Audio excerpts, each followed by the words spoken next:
Então, chegou um novo expert para você liderar aí no seu projeto, na sua agência, enfim, né? Para você conduzir na coprodução ou na mentoria, alguma coisa nesse sentido. Hoje esse é o nosso assunto. Meu nome é Rafaela Pessim, eu já estou no digital há mais de 6 anos e estou aqui para te ajudar a ter times comprometidos, times remotos comprometidos. E o expert também faz parte desse time, então por isso que a gente vai falar um pouquinho sobre o expert, sobre essa relação com o expert. E mais especificadamente nesse vídeo, a gente vai trazer realmente essa questão da relação, como eu faço o onboarding, né, desse expert, de uma forma não tão prática, algo mais relacionado a conceitos daquilo que você tem que cuidar, que depois a parte prática vai ser muito mais fácil. E também como eu começo a criar a narrativa desse expert, né? Muitas vezes o expert chega até você, na maioria das vezes, sem a narrativa. Então, como é que eu formo, né, essa proposta única de valor deste expert? Essa narrativa, né? Isso que é um assunto que a gente tem conversado aqui. E não só a narrativa tua para com o expert, mas também do expert para com a audiência, que tem que convergir, porque não adianta a gente ser uma pessoa dentro de um ambiente e nas redes sociais ela ser outra. Isso não vai se sustentar, a gente sabe. Bom, com esses 6 anos que eu estou no mercado digital, eu já passei por vários experts, entre mentorados e de coprodução. E posso dizer que cada um é um, né? E tem que ser tratado desta forma, tá? Sempre olhei essa questão da tratativa com o expert de forma muito humanizada, e depois que eu comecei a estudar liderança e trazer mais esses conceitos da liderança, isso para mim ficou muito mais claro. Então, quando eu olho essa trajetória, eu olho cada um com um carinho muito grande, no sentido de saber que cada um é um. E alguns até, hoje eu vejo, nossa, eu poderia ter lidado de uma outra forma. Se eu soubesse disso lá atrás, poderia ter sido diferente, eu poderia ter tido uma relação melhor, tudo poderia ter sido de uma outra forma, enfim, uma forma melhor, a gente poderia até ter crescido mais juntos. E hoje eu reconheço isso, e hoje eu já consigo aplicar várias dessas técnicas com os experts com quem eu trabalho, com os meus mentorados. E eu vou trazer para vocês exatamente quais são essas estratégias, né, que eu uso para conduzir cada um, tá? Em primeiro lugar, você tem que entender qual é o perfil desse expert. Hoje, alguns experts eu não tenho o perfil comportamental, os mais antigos, porque eu já sei como lidar, eu já sei como eles funcionam, eu sei da forma como eles gostam que as coisas aconteçam. Outros, eu acabo aprendendo e agora eu já aplico direto o teste do DISC e do perfil comportamental, porque eu sei que isso vai me trazer clareza de como eu vou ter que conduzir ele. Se eu tenho um expert mais dominante, eu vou precisar dar mais atenção para ele no quesito resultado. Ele vai estar olhando muito essa questão do resultado. Só que eu tenho que aterrissar ele em relação a todas essas variáveis do processo de lançamento. E também aterrissar naquilo que eu estou fazendo com esse expert. Se eu tenho um cara mais influente, isso não é tão necessário, mas ele vai precisar mais do meu direcionamento para onde eu tenho que ir. Se eu pego alguém mais estável, eu tenho que estar com tudo muito mais planejado, muito mais, digamos assim, colorido, né? Em termos de, ele vai precisar não só ver o todo, e ele vai te dar também muita ajuda nesse sentido de planejar. E se eu pego um expert mais conforme, eu preciso engessar ele um pouco no início para depois ele deslanchar. Não vai ser a mesma coisa do influente que eu te digo, vai, ele vai. O conforme não. O conforme ele vai precisar entender o todo o processo para ver onde é que ele se encaixa, para ver como é que ele vai fazer. Ele é um pouquinho mais engessado. Então, só entendendo o perfil e como a pessoa se adapta, quais são, né? Qual é as defesas que ela usa ali na hora da adrenalina, na hora do lançamento, na hora da frustração, às vezes, né, das expectativas. Eu já sei como é que eu lido em relação às expectativas, em relação ao modo de trabalhar, em relação ao modo de dar as questões das tarefas, aquilo que ele tem que fazer, como é que eu vou conduzir ele. Isso é um ponto primordial e se eu soubesse disso antes, eu teria aplicado isso muito antes. E eu teria sido até mais feliz em muitas coisas. Outra coisa é que você pode estar se pensando, nossa, Rafaela, mas eu tenho uma agência, se eu não tratar todo mundo da mesma forma, eu vou ter um processo para cada um. Não é isso. O teu processo ele até pode ser o mesmo, mas entender que cada um funciona de uma forma e vai performar melhor se eu tiver considerando determinados detalhes que são mais focados na relação, vai ser muito melhor. Por quê, gente? Principalmente na coprodução, é uma relação de parceria. É como se fosse um casamento, a gente está ali dividindo lucros, né? Coisas de uma sociedade. Então, precisa ter uma relação muito próxima em relação a valores, em relação a como cada um gosta, de como eu vou conduzir isso. A mesma coisa marido e mulher dentro de casa. Tem coisas que eu gostaria que fosse de uma outra forma, mas em nome do meu relacionamento, em nome da minha parceria com meu marido, eu vou fazer das coisas do jeito que ele gosta. Porque eu sei que eu vou ter essa contrapartida dele de algumas coisas que são, de certa forma, muito importantes para mim, que eu gostaria que fosse do meu jeito, entendeu? Então é um cede aqui para conquistar lá, tá? Quem tem relacionamento, quem mora com alguém, sabe exatamente sobre o que eu tô falando. Então, é por aí que as coisas caminham também na relação do expert, principalmente quando é coprodutor. Para mentorados, a mesma coisa, adapte. Eu tenho um mentorado que ele gosta de ter tudo muito colocado, de como vai acontecer, de o que saiu, o que ficou combinado, o que cada um vai fazer. Isso é muito importante, é bom até para ter clareza das coisas, como é que elas vão acontecer. Certo? Então, primeira coisa, aplica esse perfil comportamental, entende como esse cara é, como é que ele se adapta, tá? Eu auxilio também nisso para quem precisar, mas entender esse ponto vai te dar uma clareza não só para como conduzi-lo, né? Mas também de como ele te vê, né? Então, fala como que as coisas funcionam. Combinado? E aí, claro, muito importante, esse detalhe. O expert, ele tem muita dificuldade para entender o trabalho do lançador. Exceto o cara que já passou pelo processo, já trabalhou com outros lançadores, já trabalhou com outros coprodutores, outros estrategistas digitais.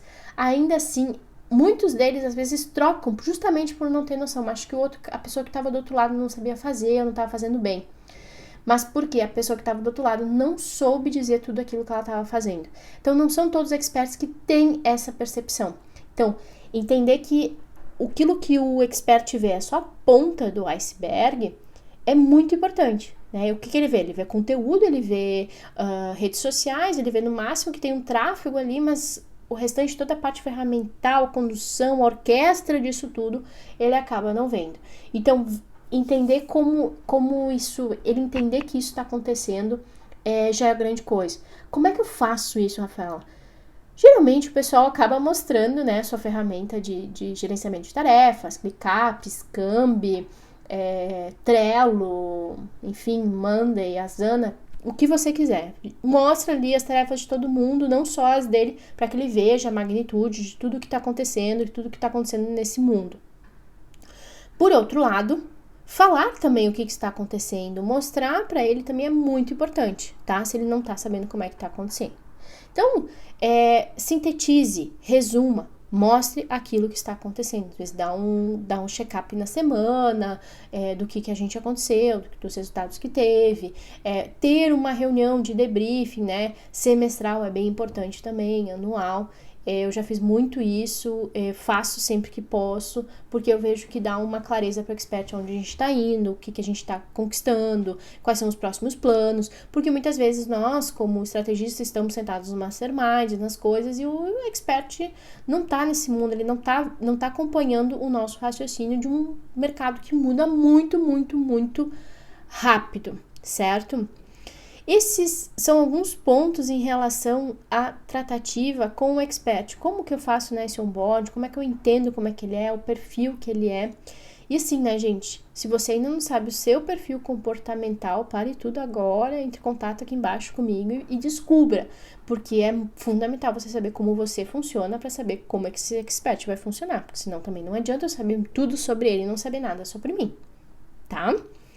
Agora, vamos para a parte de como eu construo a narrativa com o expert. Por que a narrativa? Eu já comentei isso em outros vídeos.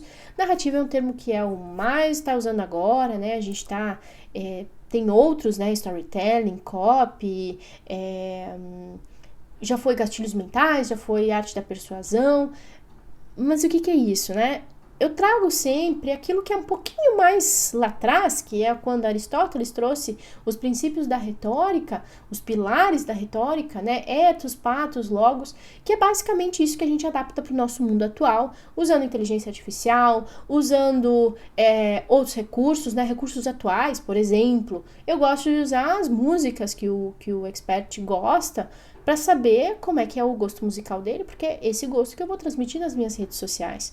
Todo mundo na minha equipe tem que saber qual que é o gosto dele, porque não pode botar o gosto da pessoa que tá postando, tem que ser o gosto do expert. Para entender que músicas são essas, que se identifica com ele, porque auditivamente eu vou me conectar com a audiência dessa forma. Importante, a mesma narrativa que eu construo com o expert para gerar a minha relação com ele, é a mesma narrativa que eu vou gerar com a equipe que vai estar trabalhando nesse projeto e a mesma narrativa que eu vou estar gerando com a audiência. Porque se uma não bate, se as coisas não têm entrelaçado em termos de valores, vai dar problema, vai dar ruído. E quando dá ruído, acontece aquele fenômeno, né, límbico de que a audiência vai sentir o cheiro da mentira e não vai comprar. Então, muitas vezes, se eu tenho um discurso dentro e outro discurso fora, pode ser uma das grandes causas que acontece de não performar os projetos, tá?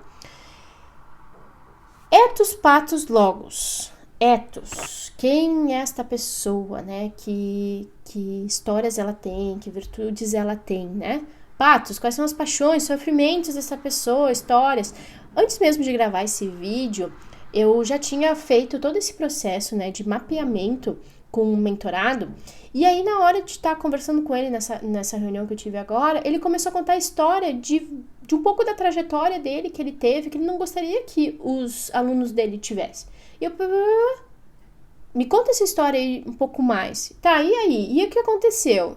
Essa história não tinha me trazido na hora que a gente foi mapear, mas ele trouxe agora na conversa.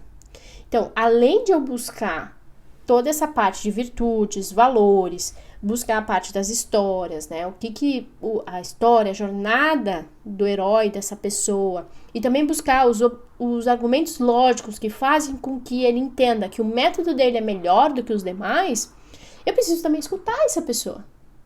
Escutar, saber se realmente aquilo que ele entende que está na cabeça dele é realmente aquilo que vai se conectar com a audiência. Porque, gente, o expert, ele de uma forma geral não tem clareza sobre isso. Qual que é a história dele que vai conectar com aquilo que a audiência está precisando? E às vezes não é tão óbvio assim.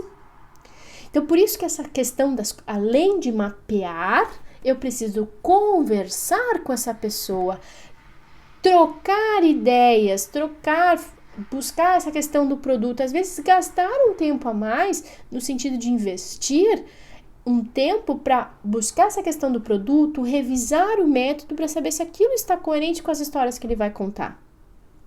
Porque é essa mesma narrativa que eu vou usar de propósito para minha equipe, para que ela entenda sobre aquilo que a gente vai estar falando. Por que a gente está vendendo esse produto? Por que a gente faz isso que a gente faz? Entende? Que aí a comunicação começa a construir, ela começa a se entrelaçar e aí as coisas começam a fazer sentido para todo mundo, tanto para a equipe, quanto para o expert, quanto para a própria audiência. Eu formando essa proposta única de valor dentro da cabeça do expert, eu consigo formar essa proposta de valor para todo mundo, para a audiência e para a equipe. Então o expert, ele se torna um centro nesse mundo para você. E aí não é uma questão de impor uma cópia. A gente tem que falar sobre história, antes a gente tem que falar sobre a Roma, depois a promessa, depois a história. Não, não é sobre isso. É sobre aquilo também que faz sentido na cabeça dele. Isso é importante sim, eu coloco isso, mas antes eu extraio dele o melhor, para depois eu criar a copy. Já ouvi muitas vezes lançadores que pegam meia dúzia de informações e acabam colocando a copy e o expert grava a copy. O que acontece? Não dá bom. Ruas abaixo. Por quê? Porque a copy, ela não está diretamente relacionada com aquilo que está no coração do expert. Então, extrair essas frustrações, essas coisas, e anotar e buscar é fundamental. E a inteligência artificial não vai te dar isso se você não conversar com essa pessoa. Você vai ficar no mundo da teoria, qual a dor do cara, qual a dor do cara, vai ficar só na pesquisa, sem ver como é que esse expert pensa. Então, dar essa atenção é fundamental. Tá chegando esse expert novo, vai fazer uma coprodução, quer fazer um lançamento teste, quer fazer 3 lançamentos, quer fazer 6 meses de contrato, não importa. Toda vez que você fizer um lançamento, alinhe as expectativas e depois faça um debriefing. E coloquem na mesa aquilo que foi bom, aquilo que não foi bom. Por quê? Também da relação de vocês. A mesma coisa com casamento, que as pessoas conseguem, elas sabem conversar sobre tudo, mas quando na relação do casal, o casal não consegue conversar sobre si, dá problema no relacionamento. Aqui é a mesma coisa, tá? Se a gente não conseguir conversar sobre a nossa conduta, aquilo que tá fazendo de bom, aquilo que não tá fazendo de legal, também vai dar B.O. Só que a gente não precisa ser agressivo, né? Existem formas da gente se comunicar, né? Que podem ser colocadas de uma forma branda, né? Palavras mansas, né? Que isso é muito bíblico, né? Provérbios traz isso de várias formas. Palavras mansas que são, né? Como maçãs de ouro, né? Maçãs com bordas de ouro. É isso que a gente precisa, que a gente saber se comunicar. Mas também falar aquilo que é necessário. Por isso que os debriefings, esses momentos, são especiais para isso. E ainda que seja remoto, isso precisa ser dito, tá? Não negligencie isso. Vamos resumir aqui um pouquinho do que a gente falou? Então, primeiro, a gente faz um onboarding, né, dessa relação, desse expert que está chegando. Eu quero entender ele, eu quero saber como é que ele funciona, eu preciso saber o perfil dele, eu preciso saber como ele gosta, como ele não gosta. E depois aí eu crio a narrativa, eu ajudo ele a criar essa proposta única de valor dele, onde ele tem uma narrativa que vai estar mais clara. Seja se é didaticamente, se ele trouxe alguma coisa nova, se é um método novo. Eu crio essa narrativa, essa proposta única de valor dele, e a partir dessa proposta eu vou levar isso para o mundo, seja para minha equipe, seja para nossa equipe, seja para a audiência, tá? Para as redes sociais, porque aí não dá ruído. Construiu isso, investe tempo nisso, faz o lançamento, coloca por rodar esse perpétuo, e depois de um tempo, analisa os dados, analisa também questão de comportamentos e habilidades, onde que pode melhorar. Porque quando esse expert nunca fez lançamento, também é um teste para ele. E não é só um teste de validação de promessa. É um teste de conseguir fazer um lançamento, de entrar ao vivo muitas vezes, de passar pelo processo do estresse do lançamento. Então, é uma validação da parceria também, é uma validação de várias coisas, não só da promessa. Tá? Então, tenham isso em mente, que aí a gente vai conduzindo muito melhor essa relação e trazendo, né, para o centro, né, a sua importância e a importância do expert, porque é uma via de mão dupla. Combinado? O que eu tinha para hoje era isso. Se você tiver qualquer dúvida sobre esse assunto, quiser sugerir outro, por favor, deixe aqui nos comentários. Curte esse vídeo se ele fez certa relevância para você e para que ele dê mais relevância para outras pessoas. E te inscreve nesse canal. Combinado? Um abraço, um beijo e tchau, tchau.